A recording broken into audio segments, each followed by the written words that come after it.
2016 के दिसंबर में Nobel prize दिया गया, पिछले साल का, इस साल का होने वाला है। 2016 के दिसंबर में जब नोबेल प्राइज़ दिया गया तो एक जापानी बायोलॉजिस्ट थे, उनका नाम है योवोशुरा ओशिमी। इनको नोबेल प्राइज़ फॉर मेडिसिन दिया गया, नोबेल प्राइज़ फॉर मेडिसिन। योवोशुरा ओशिमी की से पूछा गया कि आपने ऐसी क्या चीज़ बनाई है कि दुनिया का सबसे बड़ा इनाम नोबेल प्राइज़ आपको दिया जा रहा है। तो उन्होंने कहा कि मैंने कैंसर की संभवता, कैंसर की पॉसिबल दवा खोज ली है। तो दुनिया ने बड़ा ज़ोर से उनका स्वागत किया, कहा आपने कैंसर की दवा खोज ली? कहा नहीं, दवा नहीं, लेकिन एक क्योर, एक प्रिकॉशन मैंने खोज लिया है।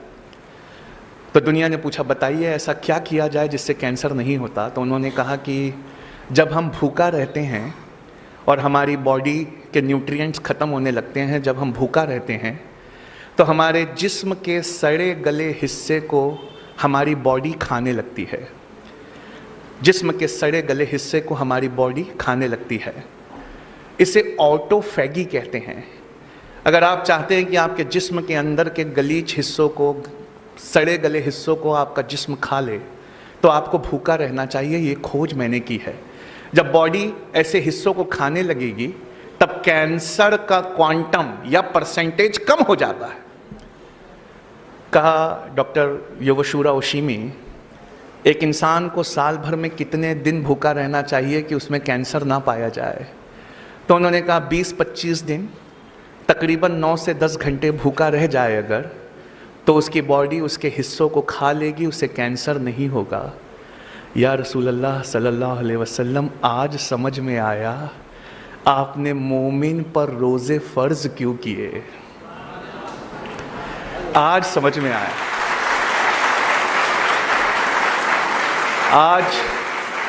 आज ये बात समझ में आई कि क्यों कुरान ने कहा कि रोज़े ना छोड़ना। हम तो इसलिए रोज़े रखते हैं क्योंकि हमारे अल्लाह का हुक्म है। हम तो रोज़े इसलिए रखते हैं क्योंकि हमारे नबी पाक का हुक्म है।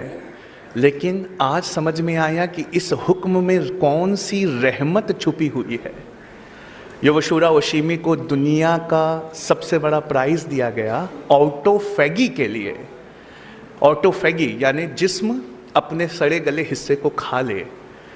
आज से 1438 साल पहले कोई ये हमें दे गया।